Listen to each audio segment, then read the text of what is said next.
6 inches, saka po 8 inches. So ito po, 6 inches po ito. Halimbawa, kung ganyan malaki po yung sugat ninyo, saktong-sakto na po kasi ito. Kung 8 inches kung lahat ng taga mula sa bugan, mas maganda po ito. Kung sa mga kamay, ito po kasi pag sa ulo naman, alanganin po ito sa ulo. So pag sa ulo po ang sugat, ang gagamitin po natin, may iba po tayong gamit dito. Ito po kasing emergency bandage dito, mas favorable po ito sa mga medyo may, ano ba, sa paa, sa mga extremities natin, sa katawan, magkasya. So, paano po ba siya ginagamit? Kung makikita po nyo, yung diba ito, itatali-tali po natin, left over right, right over left, yung ating triangle bandage. Tapos, kung stick bandage naman po yung gamit natin, magkakawa pa tayo ng tape. Ito po kasi, pakul ito. May elastic bandage ka na, may pang ano ka pa sa dugo. May pansala ka po ba para di para dugo. So halimbawa, ito po yung ano niya, ito po yung sugat niya, yan ang po gagawin po ni Sir ma'am.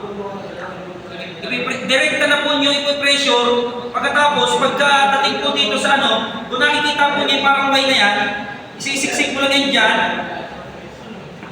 siksik mo lang yan dyan, di kabilang side, tapos pabaliktad na. Maghihigit po yan sa pusa. Yan. Maghihigit na po yung pusa.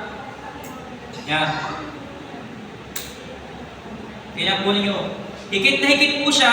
Pagkatapos, hindi niya po yung kumbaga, kahit sugatan po kayo, hugutin lang ninyo, buksan niyo yung isang plastic niya, siya na po yan. Hindi na kayo kung ano-ano pagkukuhain. Hugasan po ninyo. Yan. May lock na rin po ito. Papakita ko po sa inyo yung lock. Ay, hindi po ito. Hindi po ito. Hindi po ito reusable. Kaya po pag may ganito kayo, dapat meron po kayo sa bandolier ninyo. Yan.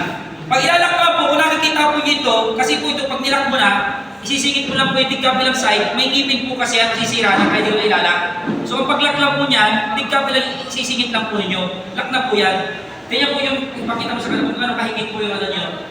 Hindi lang po masyadong nilakat na ano, masasaktan po yung mata. So yan, wala po yung ito po yung ano niya, kagandahan na sasakanin kasi una-una, may pressure na rin po kasi di ba po pag nagdudugo, di ba unang ginagawa po natin, itatas natin. Ito po kasi, tas ipipressure pa natin, ito po kasi may pressure na rin. No need po ka na magparahawak ng kung ano.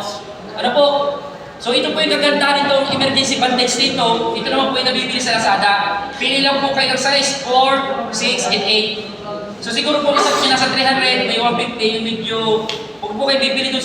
Ganito na ito kayo.